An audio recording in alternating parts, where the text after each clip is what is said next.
Hey guys, Blaumagier here, and we're back with the finale of Let's Play Dragon Quest III. On the last episode, we took out Zoma's henchmen, and now we are going to take on the big man himself. This is it, the final battle for world peace. Make sure you're prepared. I think my levels are high enough. You know, if your hero is about 35 and everybody else is above 30, you should be able to handle him with little problem. Make sure somebody in your party has the light orb, or else you're in for a very difficult fight. You know, just make sure it's not in the bag. Preferably you want to give it to whoever is equipped with the starry ring, because you want it to be the first thing used in the battle. So it's on my hero, who is equipped with the starry ring. And when you're ready, just walk up to Zoma and the battle will be automatically initiated. Joshua, why do you persist? Your death is inevitable, and I shall see that your demise comes now. Destruction to all is my greatest joy. Alright, when Zoma looks like this, he is near invincible. The way around this is to use the light orb, as you might have guessed. I wouldn't bother with any buffs for your party, but you could try Sap on Zoma and have your person with the Sage Stone use that every turn.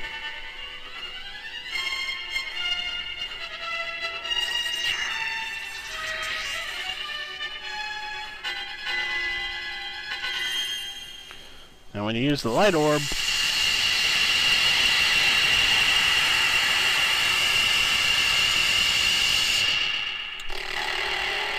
he will change colors and be a whole lot more vulnerable to attack.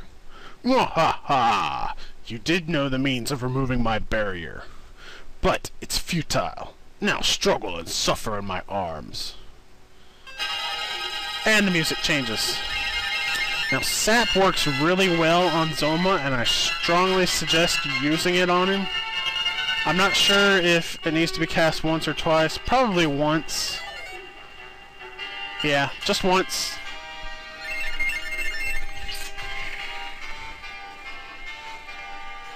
Just keep your hit points up, and if you need to, put your other sage on healing duty.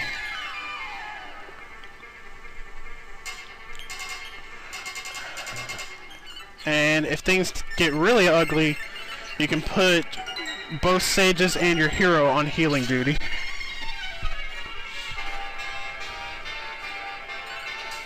Now Zoma gets 2 attacks every round, and I am going to use my hero for healing duty right there. Now that ability where freezing beams shoot forth from his fingertips erases any buff you have on yourself. However, Sap is good to cast on Zoma because it does not remove Sap from him. It doesn't remove anything from him.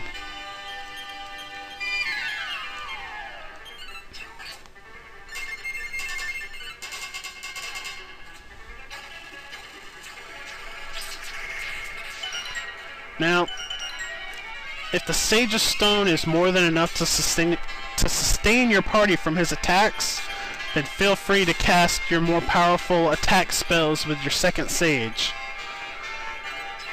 If it's not, then you might want to save that MP just in case.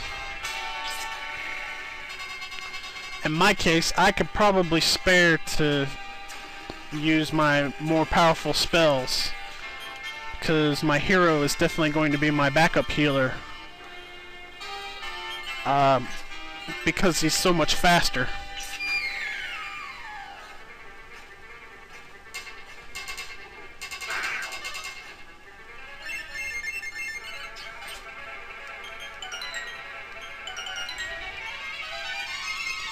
Not sure if the sap wore off, so I'm gonna recast it.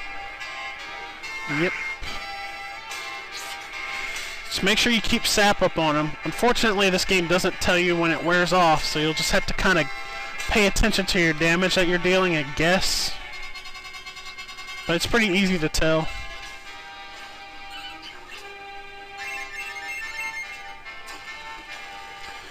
If you're lucky, he's going to try to use that freezing beam from his fingertips all the time, and you won't have anything to really worry about from him.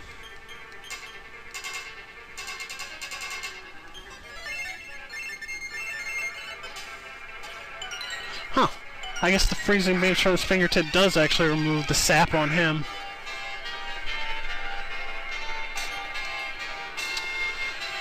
But that's alright. It's a whole lot easier to cast sap on him than it is to buff up everyone in your party. I think in later games that ability only dispels things on you.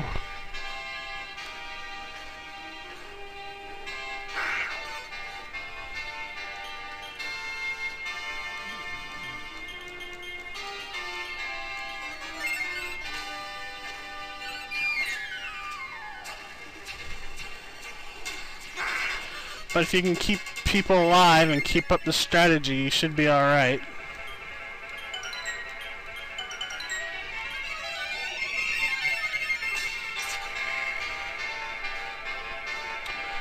And if you start to run out of MP, don't forget about your wizard's rings. As long as you have one person attacking every round, you shouldn't have to worry about the tendency for Dragon Quest III bosses to automatically recover some hit points every round.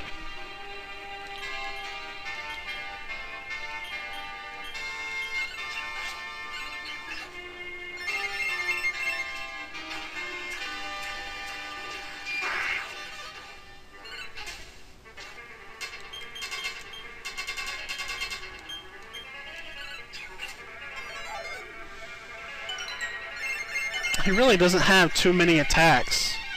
I mean, as you can see, his breath is the most damaging attack I'm sustaining.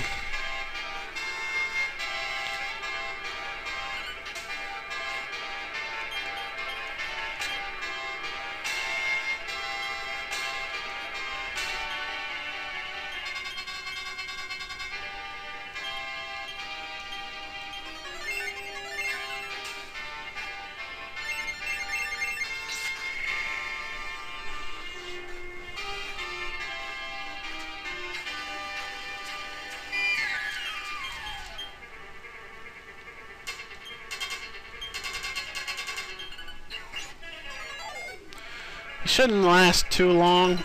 I think Baramos is almost always going to end up being a longer fight than Zoma is. For whatever reason, I guess just because you're so much weaker and you don't have the Sage's Stone and all that.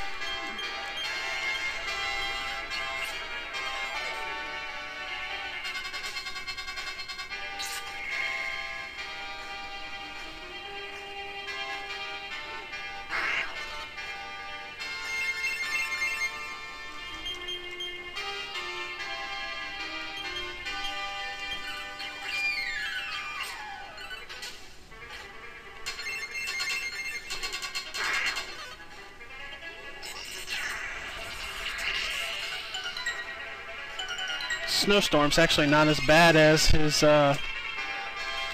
breath attack.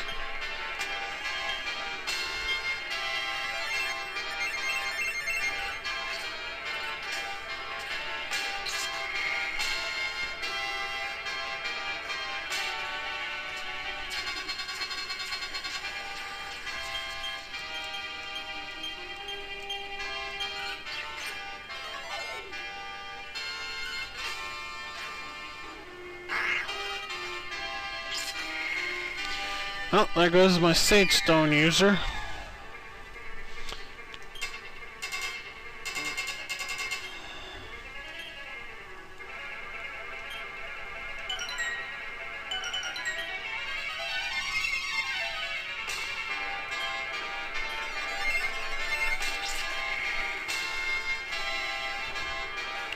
Sometimes you may get thrown for a loop like that.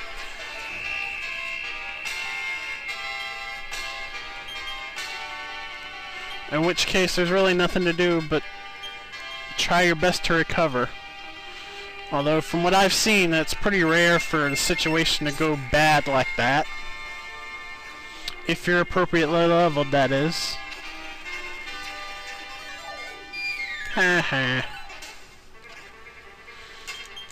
Used your ability just a little too early there, buddy. And Zoma's defeated.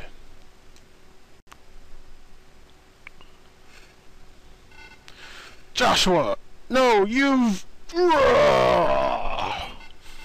Heed my words. Light will never exist without creating shadows and darkness. More will follow in my steps. You have my word. But when that time comes, you'll be dead and long gone. Ah ha ha ha ha!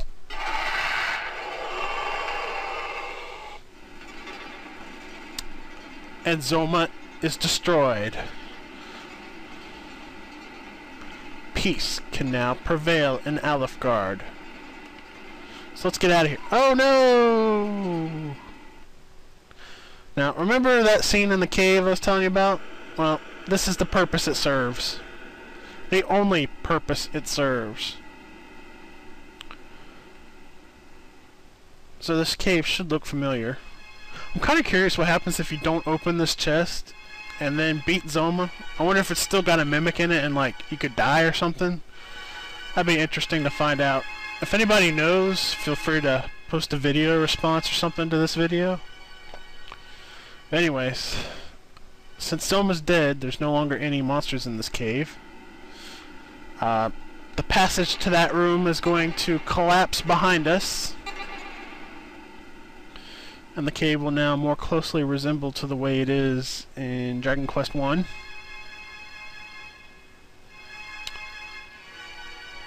So all we need to do now is escape.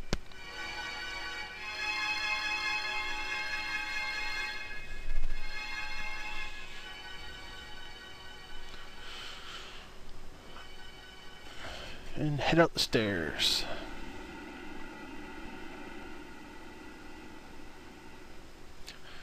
Apparently, killing Zoma caused a massive earthquake. A loud sound can be heard in the sky, almost as if the hole connecting the two worlds had closed. Oh no, that means we're trapped here.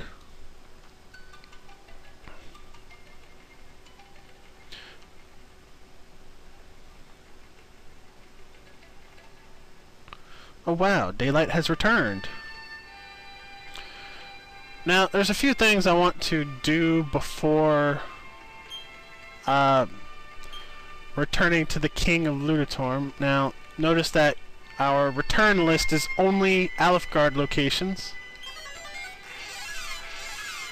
At this point, you can go ahead and talk to people.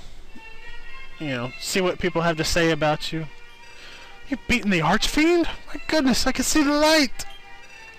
Oh, the light's so bright! It's like a dream come true! And most of the people are going to say generic stuff like that. I'm actually wanting to talk to people that specifically helped us on our quest. Just to see if they say anything special. Such as the guy that made the rainbow drop. And you can talk to anyone in Alefgard that you want when you've beaten the game.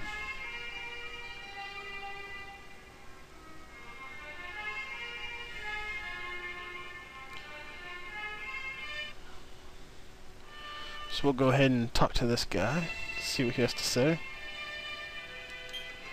Your lineage must continue. I hope I'll live to see that day. I hope you won't be a jerk when that day comes. Who am I kidding? I know he will be. He'll just be a bitter old man. I wonder if the world is still, like, cut off. Yep. Makes you wonder how the hero from Dragon Quest I finds the new lands to found Laurasia and Cannock and Moonbrook and all that.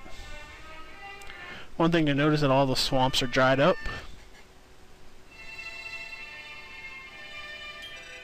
You defeated Zoma? Well, where's Ortega at? That's not a yes-no question. I guess we'll say no to, you know, say that he was defeated.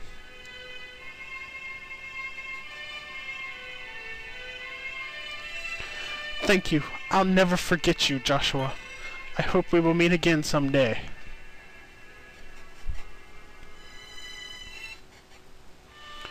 Alright, let's head to Mercado.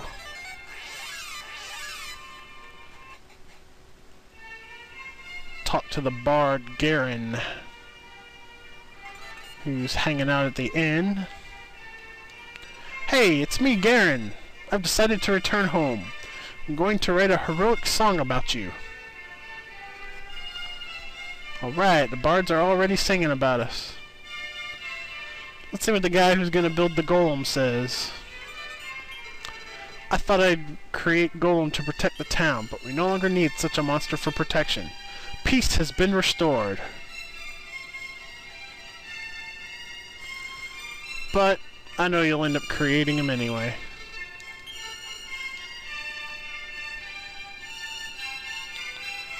Now let's see what the old man at the bottom says.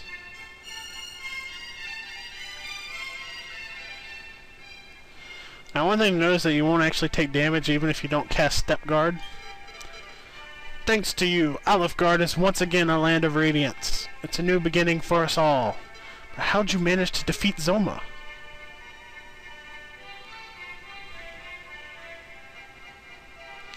Let's see, where should we go now? Well, there's really nothing left to do. So we'll go to Ludatorm.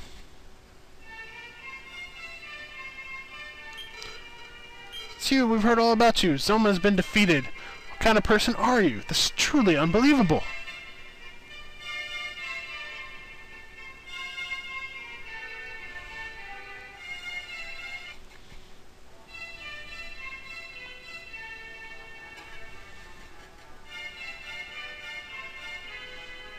There's one more stop before I'm going to go see the king.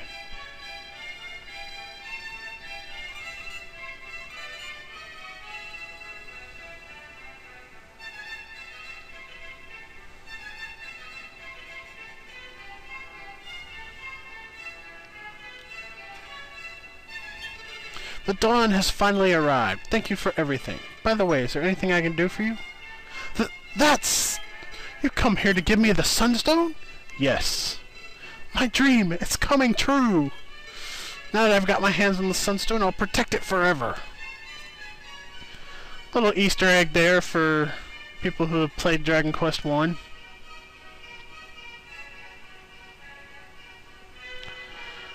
And now we are ready to talk to the king.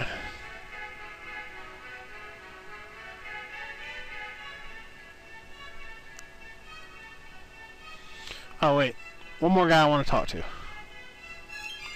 Well done, if I do say so. We dare not think this could ever happen again with you around. And so your lineage will continue on. I hope I live to see your children.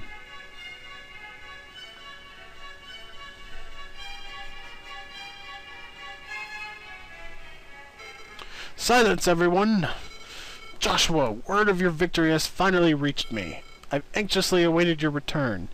Just so you guys know, once you walk up to the king, this is automatically initiated. So if you want to talk to everyone else, do that before you approach the king.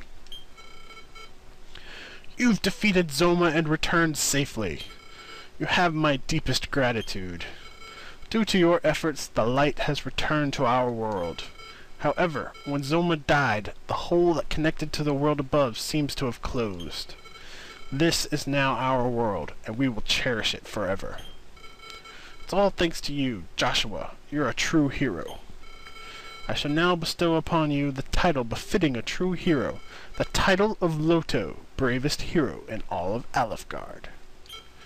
Joshua, you've become a true legend. We shall never forget your name. That's right. Dragon Quest III is a prequel, and you are the legendary hero Roto. Or Loto, as it is officially known in the most recent English version of Dragon Quest 1 and 2. And 3, for that matter. Now, one of the little Easter eggs I wanted to mention about this game way back in Episode 1 is that I don't know about this game, but I know in Dragon Quest 3 for the Game Boy Color, if you try to name yourself Loto, the game will reject it.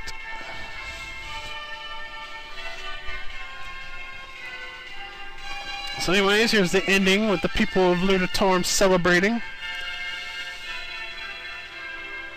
And your party members are celebrating with them.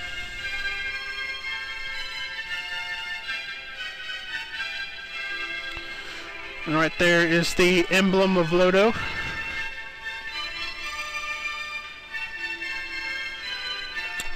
But Joshua left behind his sword and armor.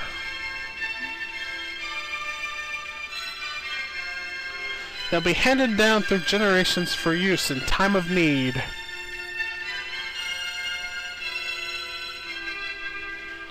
Thus, the legend was born.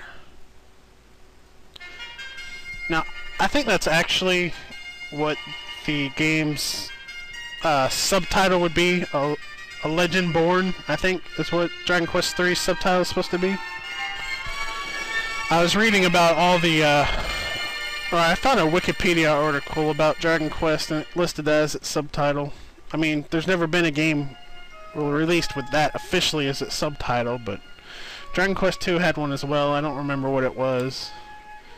And, you know, of course I had Chapters of the Chosen for 4, and Hand of the Heavenly Bride for 5, and Realms of Reverie for 6.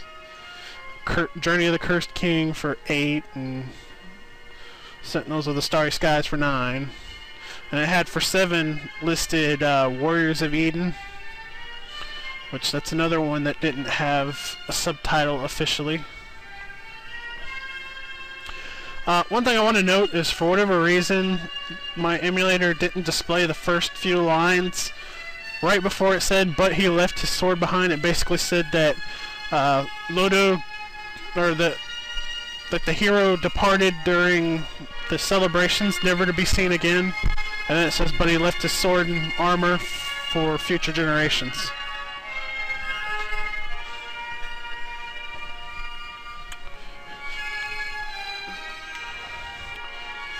Now we just get to sit back and watch the ending, which isn't too terribly long. All the credits get to roll and show locations that we've been to.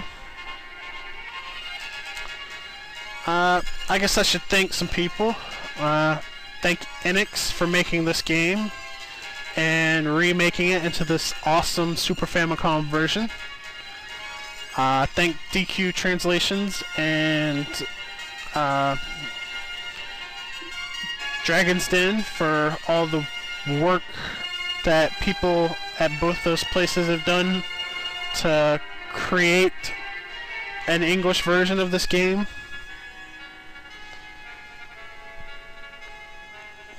You know, thank Nintendo for having the Super Nintendo, which had so many awesome RPGs on it. Most of all, thank you, my viewers, because without you guys, I wouldn't be doing this.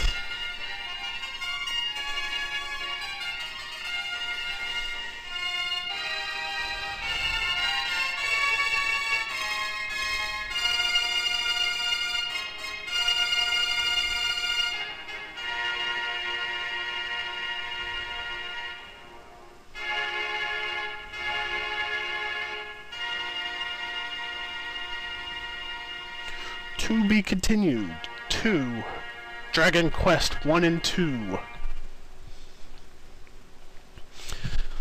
Alright guys, that's the end of this Let's Play. Or is it? Tune in next time to find out. If you like my video, subscribe to my channel, give me a thumbs up, leave me a comment, tell your friends about it, and I'll see you guys later.